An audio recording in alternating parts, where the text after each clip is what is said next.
mixed martial arts. Mixed martial arts. UFC 278 preview show starts now! That's right. The UFC is taking a pay-per-view to the crossroads of the West for the first time tomorrow night as Salt Lake City, Utah plays host to UFC 278, an event with a lot of intrigue, most notably at the top of the card. The top three fights, including the main event for the welterweight title, is arguably the world's best pound-for-pound mixed martial artist, will look to put an end to a 10-fight unbeaten streak in the main event. Hello there, everybody. Welcome to the live UFC 278 preview show here on MMAfighting.com. I am Mike Heck, and I'm being joined by our boots on the ground, who is in Salt Lake City, Mr. José Youngs. José, how is Salt Lake City, my man? How are the fans in the area reacting to getting a pay-per-view card for the first time? I'm not gonna lie, I am pleasantly surprised by the reception that the fans have given. Yesterday's press conference was the most attended press conference I've been to since, I want to say, like the Phoenix cards. And like the big chaotic ones you guys would like watch when like Izzy fought Marvin and when Charles fought Gaethje. So it was a really, really good turnout because the lower bowl was filled and then it started to go up into the upper bowl too. So really good turnout at the press conference. I'm curious how the ceremonials will wane, but I've been like driving around a bit. Like if I go get dinner or something, like there's billboards that say UFC 278 at the arena downtown, and like buses will have it on the side. So unlike Dallas, it actually feels like the city it feels like the fight week is actually you can feel the fight week vibes in this city for sure, which was not there in Dallas for the last one. So people are really excited for sure for this one. Well, they're getting Kamaru Usman, the best welterweight on the planet, one of the top three welterweights, at least in my opinion, of all time in the UFC, the current welterweight king, one of the best pound-for-pound fighters on the planet, a man who can tie Anderson Silva for the longest winning streak in UFC history, puts his title on the line for the sixth time against one of the men he beat along the way on this championship path, and Leon Edwards, who bided his time. He stayed patient over this last year and change, and finally, Rocky Edwards gets his shot at a UFC world title. You've been around both of these guys for a bunch of this week, Jose. What have you seen from both men, and how intrigued are you by this title fight? I can tell you what I've heard. At the media day, the workout room was like right next to us, and it sounded like gunshots going off. And we looked, and it was Leon Edwards hitting pads. So Leon Edwards is on like another level right now, I think, in terms of his training, because obviously, like everyone talks about, like Kamaru made an interesting point, and I don't know if this is him, if he believes this or if it's just him talking or what, but he was like, yeah, Leon's had a long layoff, but that's a lot of layoff where he doesn't have to like break his body down and then get into a fight. Kamaru has been hyperactive, fighting like the top of the welterweight division. Leon hasn't, and Kamaru's like, his body has had time off. It's like he's got a lot of time to get ready for me and for these guys. So I think Leon and Kamaru both recognize that there's no bad blood between them. Like, yeah, it's like a lot of friendly banter, especially at media day and the press conference, stuff like that. But it's refreshing considering the last 4 or 5 fights Kamaru's had, where he's fought Jorge twice. There's clearly beef between those two. Fought Colby Covington twice. Obvious beef between the two. Fought Gilbert Burns, former friend and everything, as Kenny from MMA Junkie sneaks past us right now. But yes. What's going on? I just looked up my nose. That was weird. Live TV, baby. The magic of live television. But yeah, so it just feels refreshing that Kamaru is, there's no bad blood boiling, fighting former friend. It just feels like this is just two competitive guys that want to fight each other to see who's better. And to me, personally, as a fan of high-level martial arts, this is the type of build-up I like. But I understand that that's not what sells tickets.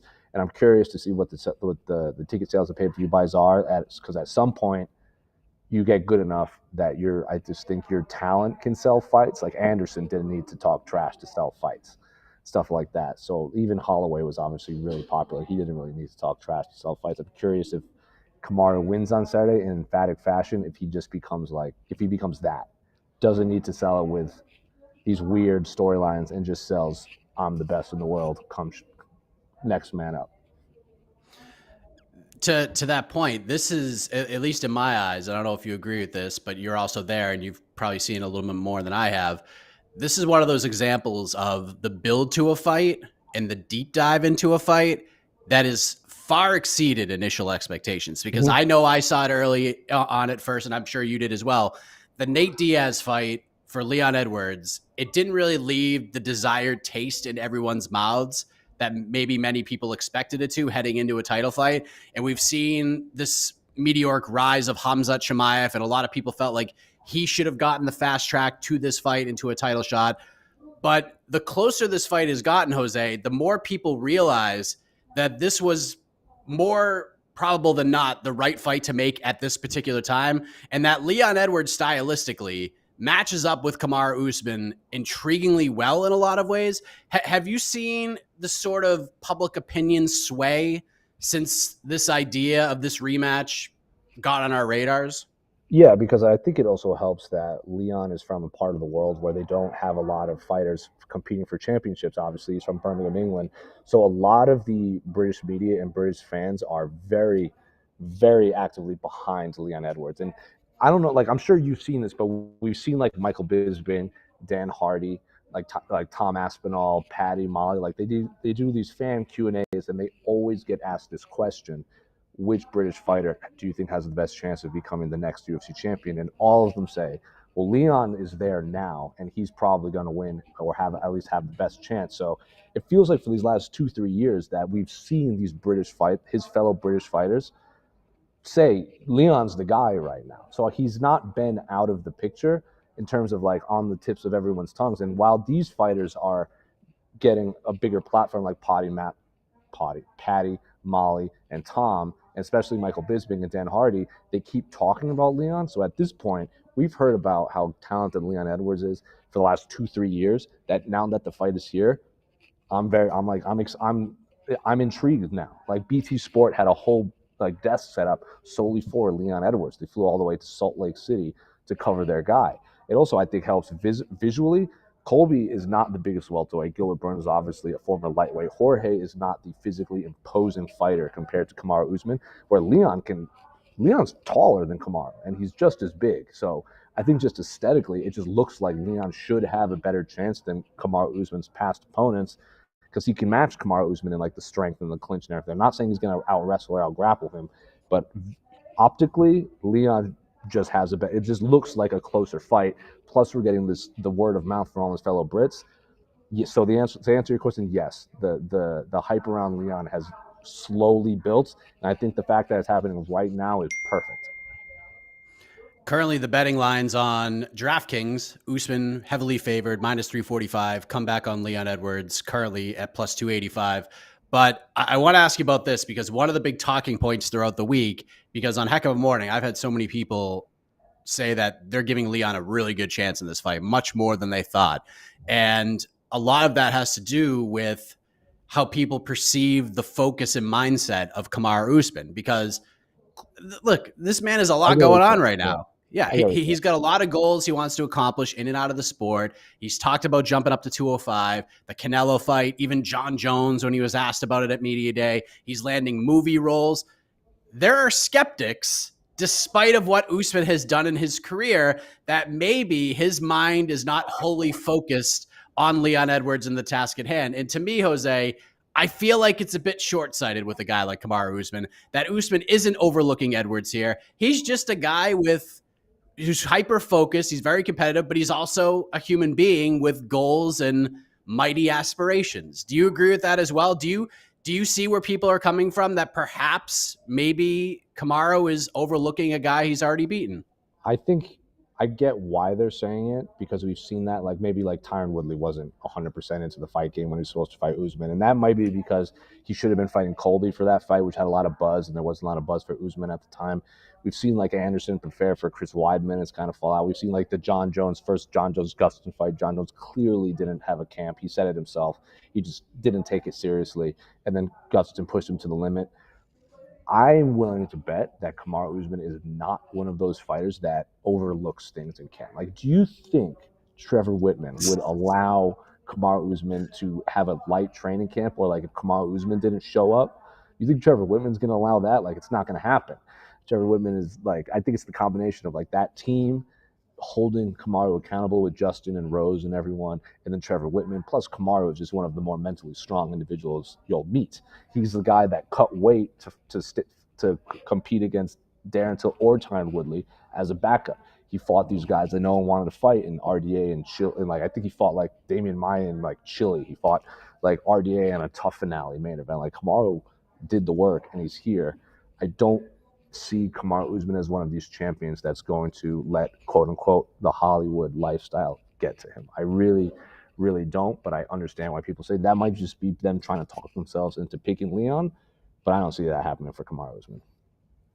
What's the biggest question you have about this fight? Whether it's from a stylistic perspective, whether it's on the Leon side, the Usman side, maybe on both ends, what's the biggest question you need answered tomorrow night? I think it's a twofold question. Will Kamaru, well, obviously every fight starts standing on the feet. How long will Kamaru stay standing with Leon? And if he goes in for the takedown against the fence like he did against Jorge and against Tyron Woodley and Colby Covington, how will Leon do in the clinch? Because Leon is very good in the clinch. He has that left standing elbow that he like sliced open RDA with. He even jokes, like, people call Michael Bisping left hook Larry. I'm left elbow Larry. But like, that's Kamaru is like physically one of the strongest welterweights you'll ever meet, and he obviously has an incredibly high level wrestling background. So how, and like there was that funny moment at the press conference like in July when they were like the guest fighters, and they both said at the same time like, we're going to wrestle. So like Leon is not thinking like, oh, I'm just going to go out there and strike with him. He's like, yeah, Kamaru's going to try to take me down. How much can you learn in 3 years to prepare for Kamaru Usman, who's been wrestling his whole life? So how long will Kamaru Usman stay standing? And how will Leon do, not against the first, second, third takedown, but like in those later rounds when you're tired and Kamaru's just laying on top of you, punching you, or just holding you against the cage, how will you do? So I want to see how both men will react to the other one's strengths, because this is not, oh, Gilbert Burns is a high-level grappling person. Will Kamaru Usman take him down? Oh, this isn't two wrestlers going in. This is Leon Edwards is a striker. Kamaru Usman is a wrestler who hits really hard. Let's see which one falls first. Time for picks. Very interesting fight. We do have a lot to get to here, but who leaves Salt Lake City with the title and why? Is it Usman? Does this legacy continue on, or does Leon Edwards make do and come through on perhaps the only chance he's going to get at a world title?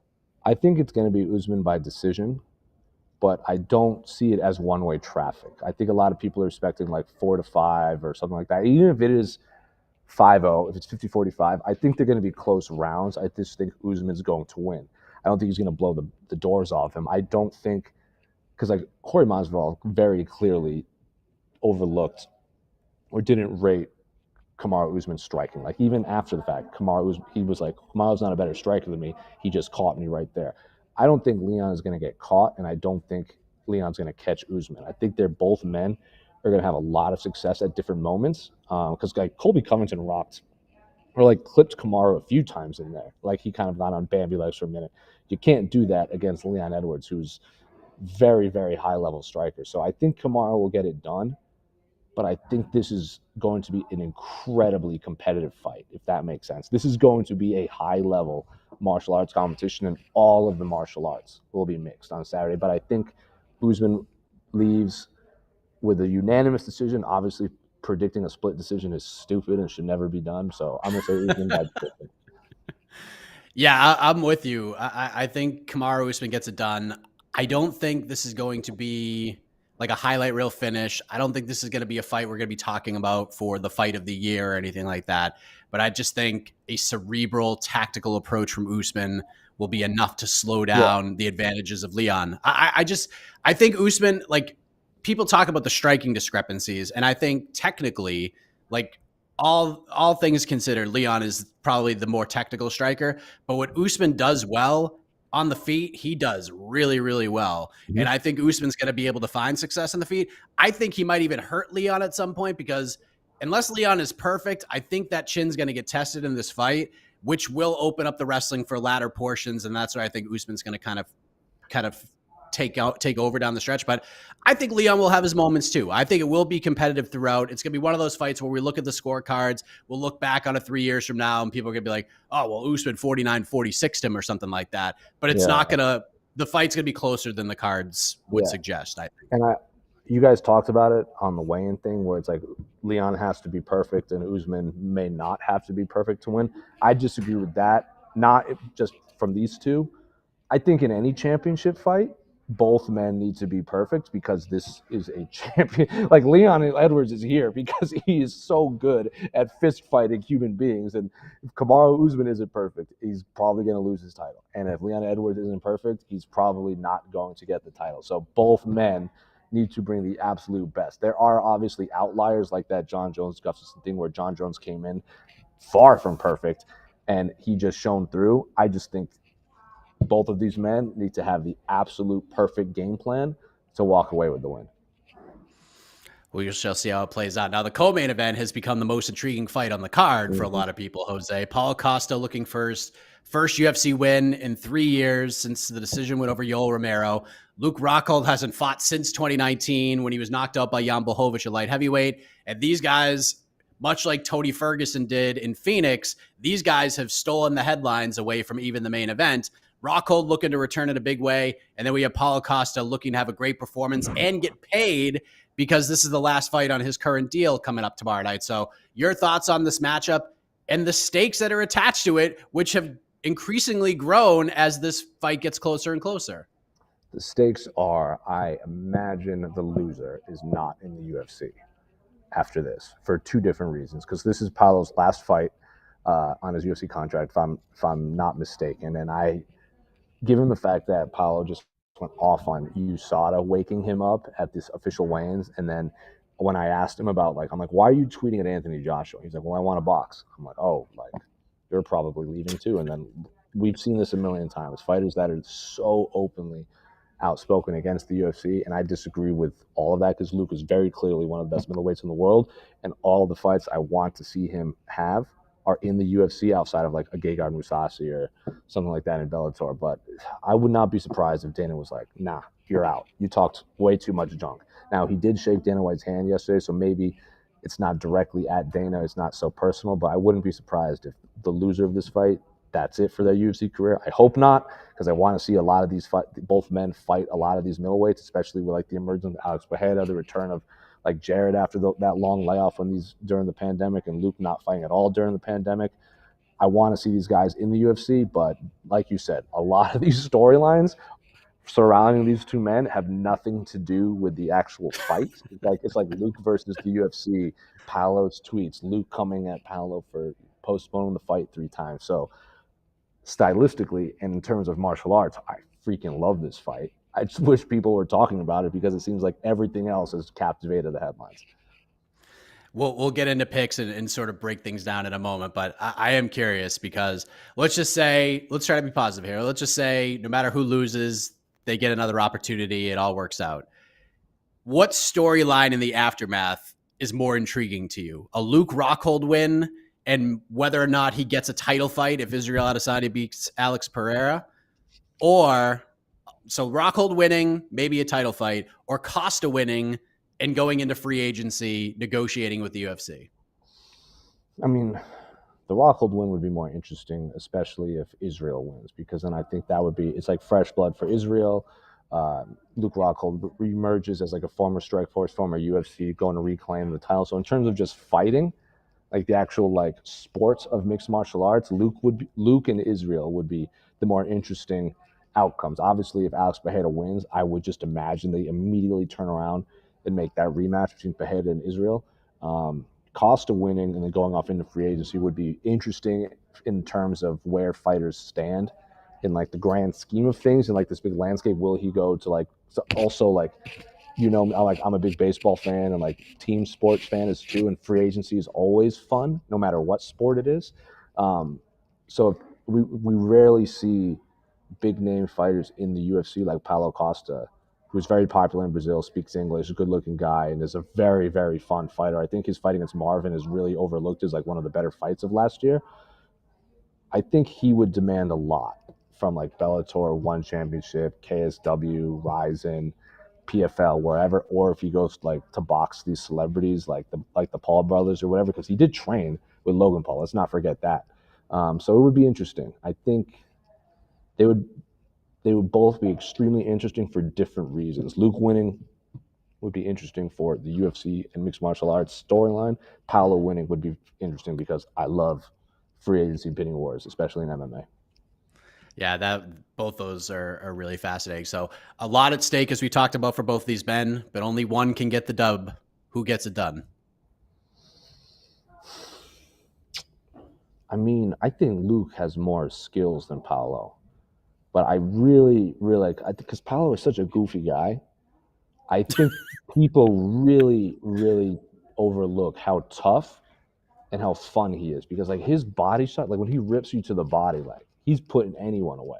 Like even his fight against Uriah Hall, like on the whatever card that was, like years, like the 239 fight week, I think that one is also really overlooked. It's just a really fun high level fight. I think that's one of Uriah Hall's best fights in terms of like excitement too. So Luke should win.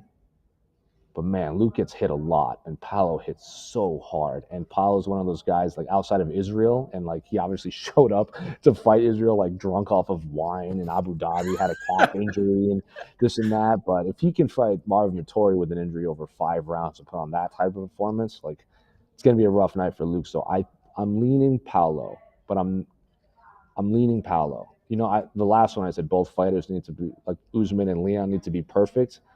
I think Paulo's a fighter against Luke, where Luke could win 2.5 rounds, and then Paulo Costa hits him once, and that just changes the entire thing. He can put Luke Rockhold away. So I'm leaning Paulo just for the durability and strength, and based off of what has happened in Luke Rockhold's last few fights, because he got knocked dead against Yoel, and he got knocked dead and broke his jaw against Jan. So not great to see him. And come back, you're fighting this Brazilian monster in Paulo Costa. Luke has more tools, but I think Paulo gets it done. When this fight was first announced, I was like, oh, this is a nightmare for Luke Rockhold to come back to. But the more I've watched past fights, the more I think about it, the more I feel like there's a ton of betting value on Luke Rockhold, because he's sitting at nearly a 3-1 dog right now, which I get that because of all the questions we have about this man over the last 3 years. But I also have a lot of questions about Paulo Costa and his mindset. Like I liked what he did at the press conference. He didn't really engage too much with Luke when he was trying to do whatever he was trying to do. But the glaring question I have, and I just can't get out of my mind, is something that you mentioned earlier: the durability of Luke Rockhold. Can he take a big shot? Did the time off help his chin out at all? Can it hold up with the mileage that he's accumulated, not just inside the cage, but the years at AKA, his training camps, etc. Skill for skill, for those who don't think Luke Rockhold can hang with Paulo Costa, you're crazy. But the durability of Rockhold against the power, the speed, the aggression of a Paulo Costa, it causes me a lot of hesitance when it comes to picking Rockhold here. While I feel Luke Rockhold can win, and if this somehow gets to the ground and Luke Rockhold is on top of Paulo Costa, things can get really interesting. Yeah. So with that, I think this fight will be awesome for as long as it lasts. I think it's going to be a ton of fun. I just see Costa landing a big left hand at some point early and gets it done, and then he's going to become a very intriguing free agent. But I love this friggin' fight, Jose. I love it. I think this is a good fight for both men at this point in their career. Like, health aside, I'm really glad both of these guys are back, and I love this fight. I really do. Before we get to the low-key banger and the peeps, Jose, high-level martial arts competition is what you crave. It's what you seek out on all of these cards, and we don't need to look any further than the featured bout in a loaded bantamweight division, a congested bantamweight division. José Aldo, Merab Dvalishvili. I'm just going to let you do your thing. Dude, José Aldo versus anybody is a high level. Like, when's the last time José Aldo has fought someone like not in the top 5 of division? Like, it just doesn't happen. And like, even his, like, who's his last few wins? Like Rob Font, Munoz, Chito Vera, who's like look what José Aldo did to Chito Vera, and then look what Chito Vera did the last few fights, and then like before that was like Peter Yan, former champ, Marlon Moraes, former title contender, Volkanovski, who many people consider the best pound for pound fighter in the world. Like this man does not get easy fights, and that's why he is forever. This is how I've described Jose Aldo many times. He is your favorite fighter's favorite fighter. No one hates Jose Aldo. I've seen fighters in this hotel that are cornering their fellow fighters, asking for photos with Jose Aldo. He is, by every definition of your words, your favorite fighter's favorite fighter. He also has been doing this, like, how does he have 40 fights? If he doesn't have 40 fights, he's coming up on that. And he has like 30 plus wins. So Jose Aldo versus anybody is a high-level martial arts competition. And Merab, this is a tough fight for Jose, though. Like, Merab has the record for most takedowns in a single fight. I can't remember who he did it against, but it was like 13 or 14 takedowns in a single fight.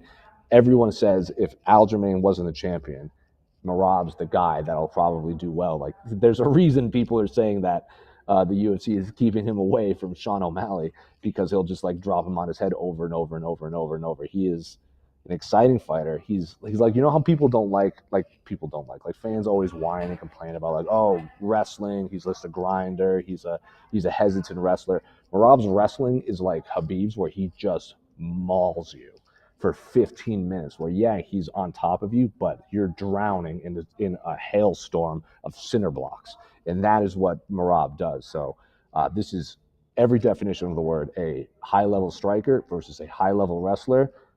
I have absolutely no idea who's going to win. Don't ask me. I can't make that pick. I don't care who wins. I just want to see a high-level fight. If Jose Aldo wins, obviously he's next in line for a title shot, without question. If Merab wins, it's going to be interesting, because he's not going to fight his teammate Aljamain Sterling. Yeah, I'm picking Jose Aldo to win. I just think Merab. There's a lot of questions I have.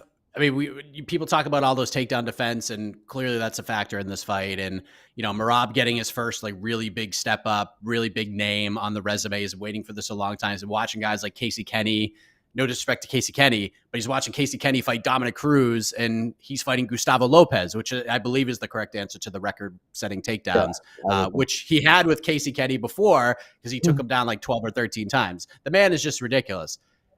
My one concern on the Merab side is that he is a very hittable man. He's a very hittable man, and his chin, while he is a durable guy, he has been cracked on multiple occasions. And Jose Aldo, go back and watch the Marlon Moraes fight. If that fight was stopped in the first round, not one person would have complained about that stoppage. Keith Peterson did a great job letting it go, knew the fighters very well. Merab got one of the craziest comeback wins you will ever see. This, to me, if you're betting on Jose Aldo, which more money keeps coming in on Merab, so the Jose Aldo underdog line is plus 120, so it's coming up a little bit more. If you're a Jose Aldo fan, you're going to watch the first 8 or 9 minutes of this fight, and you're going to tell your Merab fan friends that I told you so, told you this is how this fight was going to play out. But eventually, I think Merab's going to be able to get him to the ground, and I think Jose Aldo is going to kind of have to hold on for dear life in the final 5 minutes of this fight. This could go a number of different ways. I could see a world where Jose Aldo just bolts Merab quick with a big shot and knocks him out. I could see Aldo hanging on. This is my prediction, that he hangs on to win a unanimous decision in a fight where both guys' stocks rise.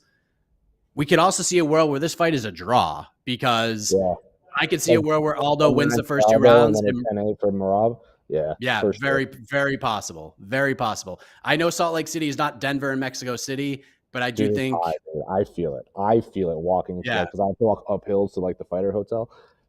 The altitude is noticeable. You do not want to huff and puff against Merab, which I think he's going to do in the 3rd round. So great fight. I think both guys will gain a lot from this, but I think Jose Aldo gets it done. Low-key banger, biggest glaring question outside of the top 3 fights. Low-key banger. I mean, everyone's going to say the Romanov-Tybura fight. I think that's the one everyone is really excited for. I personally am very excited to see Sean Woodson back. I think he's one of these guys, is he 9-1, 8-1, something like that? He's only lost to like Julian Erosa by like Darce choke or something like that, or Anaconda choke or something crazy.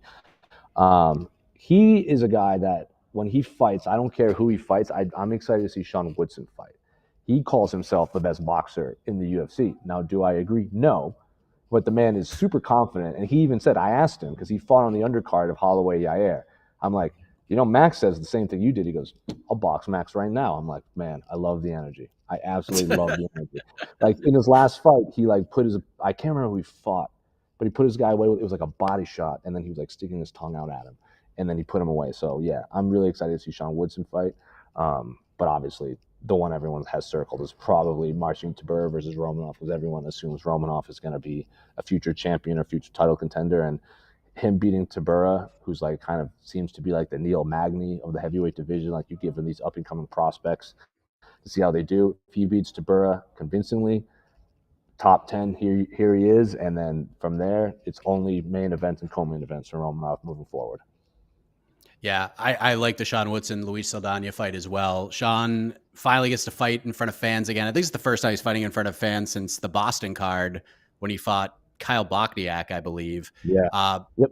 But again, this guy cuts a lot of weight. I don't know how the hell this guy makes 145 pounds. So I'm wondering if this fight gets extended, how it will look, because Luis Saldana is a good fighter. I like that fight a lot. That has fight of the night potential written all over it. But I mean, I'm just going to go with the low-hanging fruit. To me, the most intriguing storyline outside of those three fights that we talked about earlier is Romanov, because this is the biggest test of his career. And for those who have been following MMA fighting content for the last couple of years, you all know how high I am on this man. And sure, the resume isn't totally stacked, but he is a big problem matchup-wise for a lot of guys in this division. And heavyweight has become very fun because we have Tommy Aspinall. We have this incredible emergence of Tai Tuivasa. We have Sergey Pavlovich. We have some young, hungry guys that are on the way up, that once this division opens up, especially in the title picture, there's going to be some problems. Marcin Tybura is a very solid fighter. He's a black belt in jiu-jitsu. He's got high fight IQ, but he's just taking on a wrecking ball in King Kong, who's only 31, who he might as well be 22 in this friggin' division. So I think we're going to see the Romanov coming out party. I believe we're going to watch a guy who's going to fight for the title inside of 2 years. I don't know if he's going to win it, but I think he's going to get there. I'm super high on this guy. I think I have him ranked higher than anyone in our rankings panel. I'm at number 8. I think this will be the justification for that ranking tomorrow night. So I know we don't have a ton more time with Jose. Let's go to the peeps, take a couple questions before Jose gets kicked out of the media room. I'm literally the only one left here. Well, me and Evie of Kombacha. Are they all just watching you and just like crossing their arms? This whole room is empty right now. Like I can. Oh, perfect. Like, all right, we're good. Hallway, but it's just empty. This isn't like this isn't like Dallas where they were just sitting there with their arms folded waiting for me. All right. Casey Lyden joining us, the baddest stash in MMA media, the man who gets you all fired up for these preview shows when the opening theme song hits. Let's go. Who is most likely to get KO'd on the main card? Oh, I mean, Luke Rockhold, because he's fighting Paulo Costa, but it's Paulo against anyone is in danger of getting KO'd. Yeah, I think the answer is somebody in that fight. Harry Hunsucker, though. Oh, that's probably the correct answer. Harry Hunsucker has never made it to the 4-minute mark of round 1. All of his fights ends before the 4-minute mark, whether he wins or loses. Yeah, these are both get guys. Yeah, I'm just glad we got to say the name Harry Hunsucker on this preview show. I've been really disappointed if we did a whole 45 minutes without saying that name. All right, that's why Jose's here.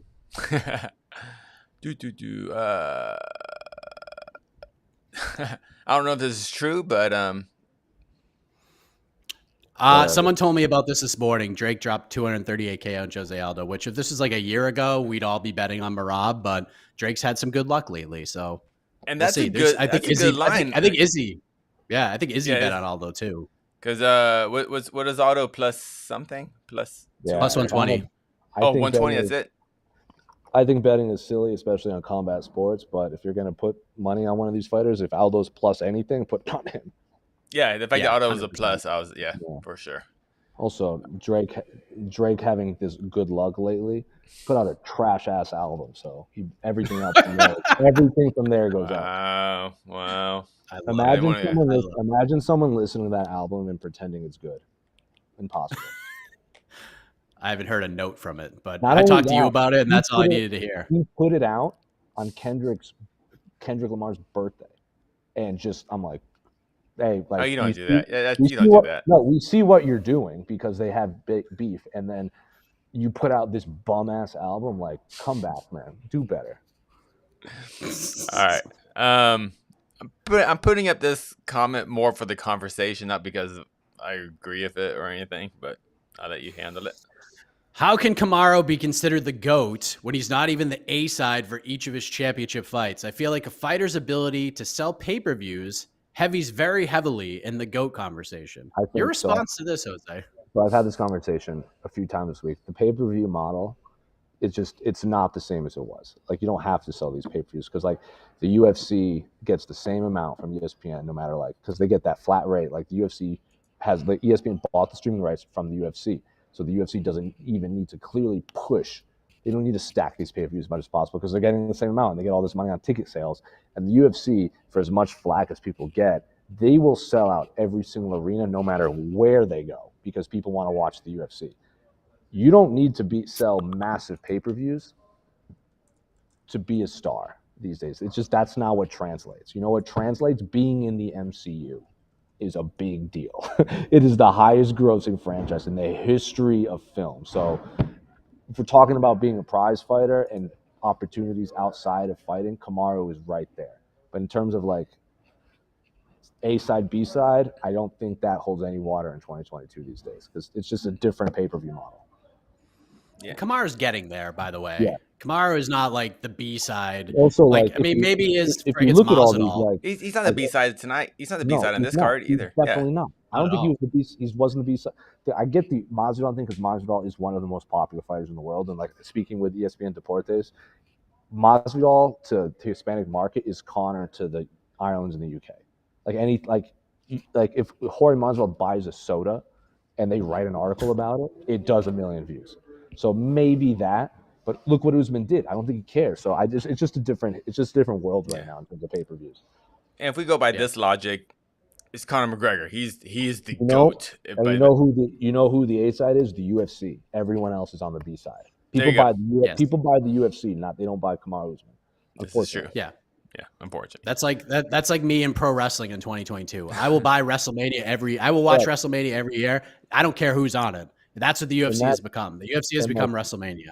Right. And whether you by agree design. with it or not, By design. Yeah, exactly. Whether you agree with it or not, like people buy pay-per-views to watch fights. Not like obviously there are outliers, but that's few and far between. All right.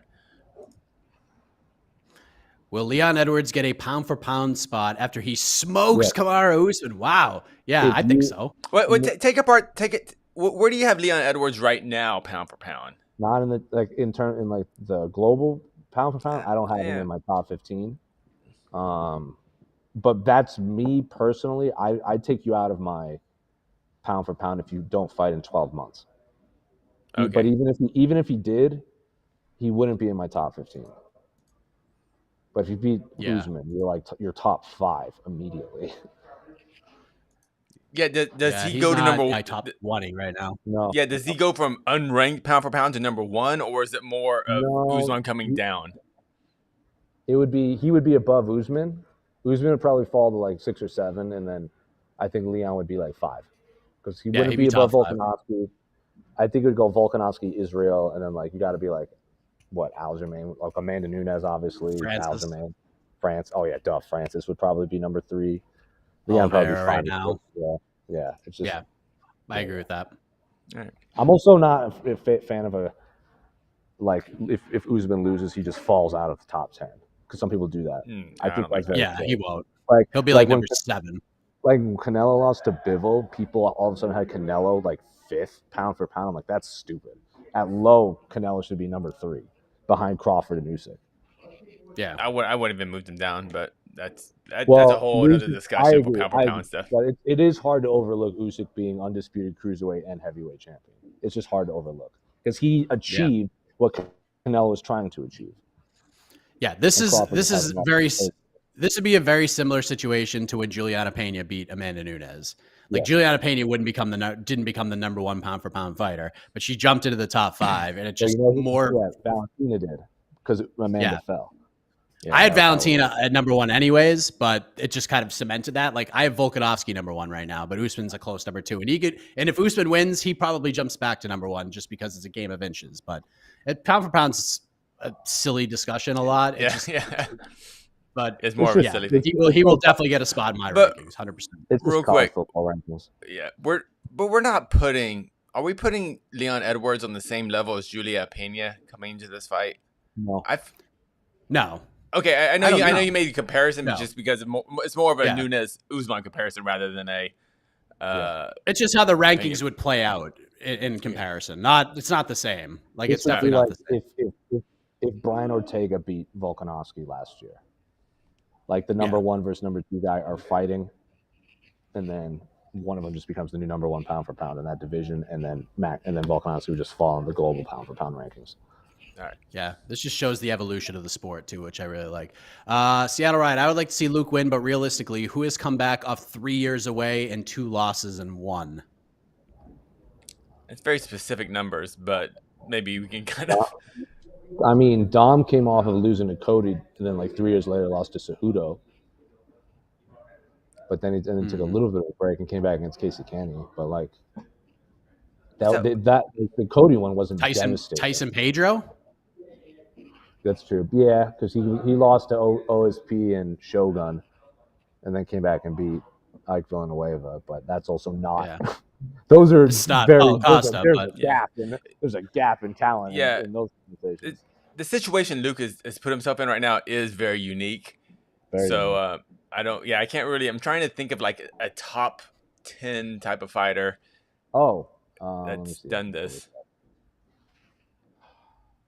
I can think of one.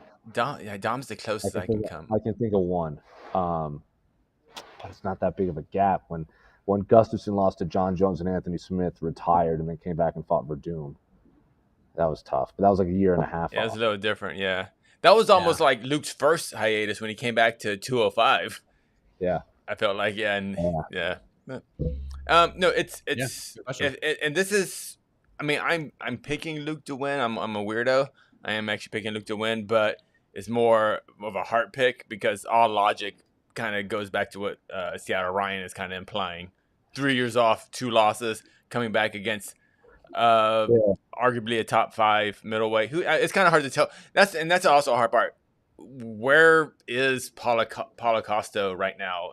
I think we're going to get back Paulo Costa from his last 2 fights. Because he's healthy, and he's done his whole camp at home in Rio. He's not like, and like Captain Eric is here with him. Like you can hear him literally everywhere.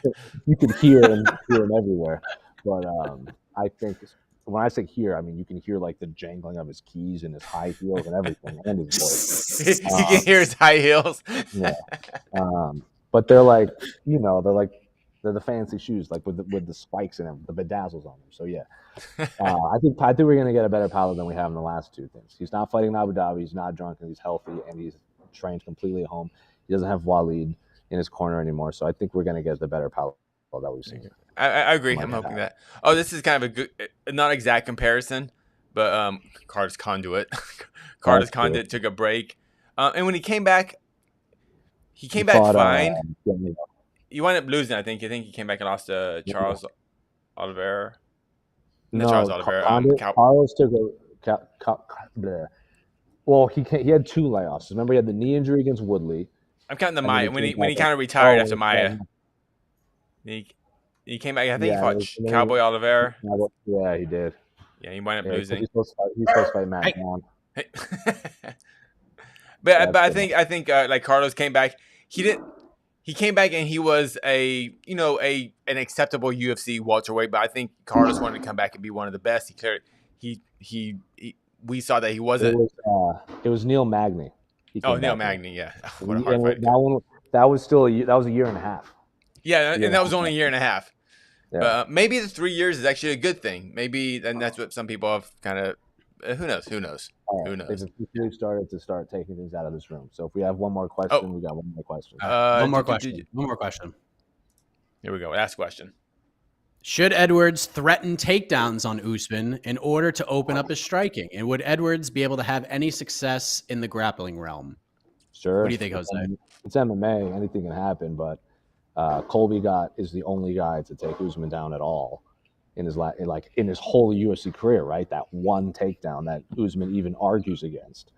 Yeah, he didn't even get credit for that takedown. No, but we all know that was the takedown. That was 2, as Daniel Cormier said. So Gustafsson took John Jones down. I know John Jones didn't have a real training camp for that one. John Jones has taken Daniel Cormier down, so anyone can take anyone down. I doubt Leon takes him down, if that makes sense. That'd be crazy. He does have something that people overlook is Leon has really good foot sweeps. Like really good. He does. From the clinch, from his clinch. Not even just definitely from the clinch, but remember when he got a foot sweep on Nate from striking distance. I remember those. Yeah, he rocked Nate, and Nate was like, "Damn!" and then just swept him. And even Nate jumped up and was like, "That was good." He gave him a thumbs up in the middle of the fight. So I think if he does take him down, it's hurt, and then maybe Usman shoots in for a sloppy takedown, and then something could happen. But I doubt Leon's going to be doing a blast double leg takedown on Kamaru Usman. Yeah. It will not be a traditional takedown. Yeah, it'll most likely be a sweep too. Yeah, you're right. Yeah. Oh, he's wicked because he's so tall and lanky. His legs are so long. They can they cut out his waist and just added length on the legs. That's amazing. Yeah. Foot sweeps are the most. Oh, they feel so good when you do them because they take zero energy and all of a sudden your opponent's upside down. It's amazing. Yeah. All right. I think we're good. Don't worry. We have the People's Pre-Fight Show tomorrow.